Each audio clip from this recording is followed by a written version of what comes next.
চুরি হয়ে গেছে, বাচ্চা চুরি হয়ে গেছে। তো কিছু প্রভাবশালী লোক এই যে শিশু পাচারের কাজে যুক্ত, সেটা বোধহয় সবার জানা আছে।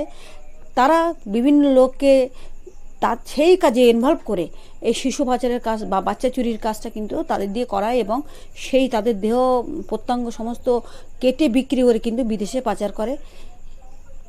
তো সেই ক্ষেত্রে কী করতে হবে, কোনো অচেনা লোক বা অচেনা, সবাইকে সচেতন থাকতে হবে। কোনো অচেনা লোক যদি আশেপাশে আপনার আশেপাশে থাকে, তা ঘোরে, আপনার যদি সন্দেহ হয় অবশ্যই পুলিশকে খবর দেবেন। আর বাচ্চাদেরকে বোঝাতে হবে যে কেউ যদি তোমাদেরকে বিনা পয়সায় খাবার দেয়, কেউ যদি খেলনা দেয়, বা কেউ যদি বলে মোবাইল দেখো, বা কেউ যদি বলে চলো তোমাকে বাড়ি পৌঁছে দিয়ে আসি, সেই ক্ষেত্রে কিন্তু তোমরা কিন্তু কারোর কাছে যাবে না, বা চিৎকার করবে যে আমি যাব না, এই ধরনের বারবার চিৎকার করলে কিন্তু বা অনেক সচেতন হলে সেই ব্যক্তি কিন্তু অবশ্যই পালাতে বাধ্য।